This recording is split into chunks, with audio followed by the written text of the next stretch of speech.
어떤 기술들은 유지 프레임이라고 해서 기술이 발동된 순간뿐 아니라 아주 짧게 기술의 판정이 유지되는 기술들이 있어요. 대표적으로 스프링킥이 있죠.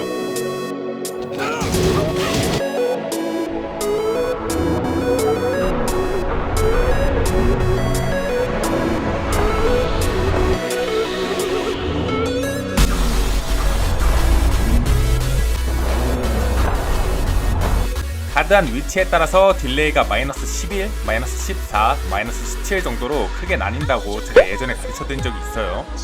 근데 이런 유지 프레임을 의도적으로 이용해서 낚아먹는 패턴들이 몇 개 있는데, 사실 이런 것들도 원리적으로 일맥상통해서 어떤 건지 제대로 짚고 넘어가기만 하면 적재적소에서 적어도 모르고 낚시당하는 일은 없을 거예요. 오늘은 이 끝가드에 대해서 알아볼게요. 자, 그래서 끝거리로 가드시키는 공격들이 있어요. 이것들은 보통 두 가지 종류가 있는데, 중단의 경우 일부러 가드백을 발생시켜서 딜캐를 안 당하려는 종류가 있어요.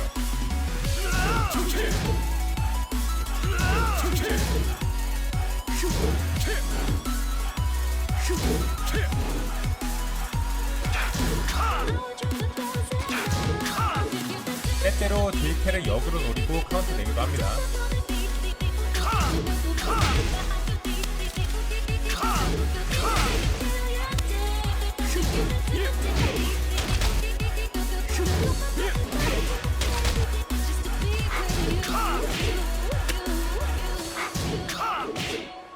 이런 것들은 거리가 벌어진 게 눈으로 보이기도 하고, 몇 번 당하면 스스로 조심성 있게 게임하면서 자연스럽게 배울 수 있는 것들이에요.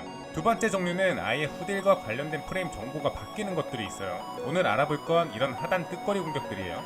대표적으로 아리사부터 보죠.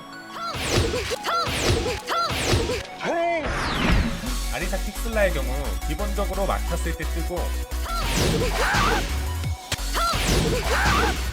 1타 히트하더라도 2타 기술을 가드할 수 있습니다. 하지만 끝가드를 했을 경우에는 막혀도 뜨지 않고,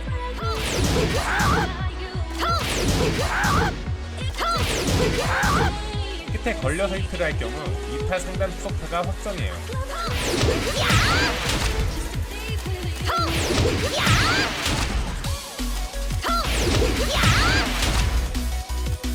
아리타뿐 아니라 슬라이딩류 하단이 다 이런 법칙을 갖고 있어요. 자, 첫째, 기본적으로 막히면 뜹니다.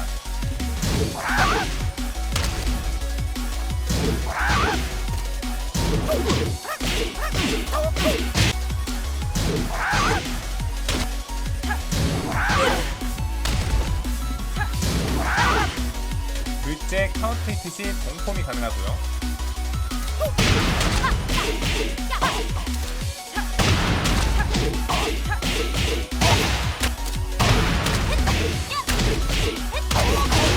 셋째, 노멀 히트 시 보통 때린 쪽이 마이너스 프레임이거나 0프레임이에요.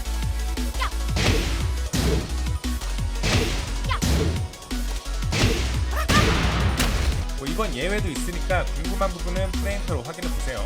자, 넷째, 여기서부터가 주의해야 되는 부분이에요. 끝가드로 가드되면 안 뜬다는 거.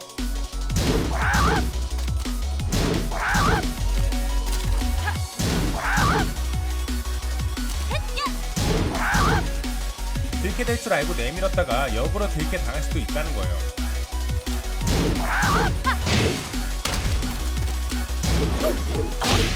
다섯째, 끝가드로 히트했을 때 때린 쪽이 이득이 된다.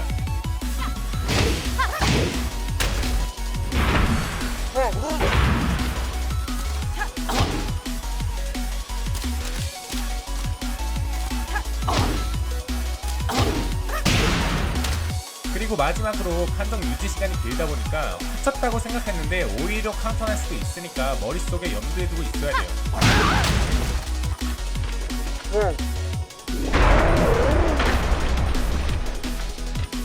모르고 맞을 때는 이 뭐야 뜨는 거 아니었어? 하면서 혼돈이 오고 그러다가 때려야 할 것도 못 때리게 되는데, 이제부터는 알았으니까 항상 말했듯이 처맞더라도 알고 하는 거지. 뭐 오늘 그렇듯이 힘내봅시다. 또 봐.